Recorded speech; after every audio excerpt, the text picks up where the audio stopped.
We all know that going to the gym can be as much of a mental battle as it is a physical battle, but how far really can we get using just the power of our mind? The mind-muscle connection is all about focusing on certain muscles when you're working out, specifically focusing on muscle contraction and muscle relaxation, which is also known as the stretch and the squeeze. This training principle emphasises internal focus, that is, focusing on your body, as opposed to external focus, which would be focusing on anything that isn't your body. The theory is that by focusing on the muscle that you want to work out, you'll be able to fatigue it to a greater extent, and therefore it's going to grow bigger and stronger than if you were to, say, focus on the path of the dumbbells. Now I know what you're thinking, this all sounds a bit bro-sciencey and all a bit made up. However, there's several studies that actually show that the mind-muscle effect has real benefits. One of these studies concluded that when an internal focus was placed on the pectoralis major, which is the muscle in your chest, there was actually increased activity seen within the chest muscle when the subject was doing push-ups. Curiously, however, when they repeated this experiment, but instead focused on the triceps, they found that only the more experienced subjects were able to repeat this effect. Another study on the mind-muscle connection concluded that it is actually possible to increase the intensity of muscle activity without increasing external load just by focusing on the muscle that's in use. So now that we know what the mind-muscle connection is, and we know that it does actually exist from the studies that we just looked at, how do we go about activating this mind-muscle connection or turning it on? To understand this, first we must understand how muscles contract. Taking a bicep curl as an example, you have a concentric phase and an eccentric phase. The concentric phase is when you're pulling the dumbbell towards you, and it's when the muscle shortens under tension.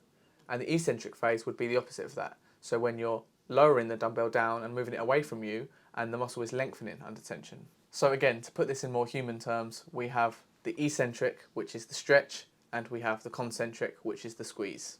So if you focus on your bicep only and forget that the dumbbell's even there, you can focus only on maximising the amount of squeeze you get and maximising the amount of stretch that you get. And now this is an example of what I spoke about earlier, which is the internal focus. You're focusing only on the movement of your bicep and completely disregarding the external stimuli, which is the dumbbell and maybe the movement that the dumbbell takes. Instead of thinking about this, you're just thinking about your bicep and the feeling that you get within your bicep. This is essentially a way to get 100% out of every rep that you do, because you're going to know whether or not you got the maximum stretch and whether or not you got the maximum squeeze in each movement. Now in the case of a bicep curl, if we were using external focus, we might instead focus on the path of the dumbbell and pushing the dumbbell through to the ceiling.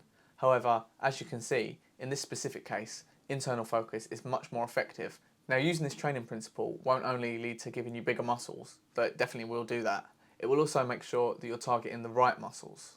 In a bench press, if you're not doing the form correctly, you might notice that your shoulders and your triceps are starting to hurt, as opposed to the chest, which is the muscle that you're trying to target. Now, using the mind-muscle connection, you can adjust for this and change your form until you start to feel more of the pressure on your chest as opposed to your shoulders. Now this for me is the most beneficial aspect of the mind-muscle connection, because you can use it as a proxy to decide whether each exercise is the best for the specific muscle that you're trying to hit. For me, it's not so much about any of the results in any of the studies that we talked about or the percentage gain in mass that you're going to get on any one muscle. It's more about knowing your body and knowing what exercises work for you and what exercises don't. And you know this by listening to your body and determining what feels best. Now with all that being said, the mind-muscle connection is certainly not the only aspect in the gym, and there's even times where it might not be appropriate. In compound movements like a squat or a deadlift, you aren't really trying to target one muscle, it's not an isolation exercise. So when you're targeting multiple different muscles, it's hard to focus internally and focus on all of these different muscles at the same time.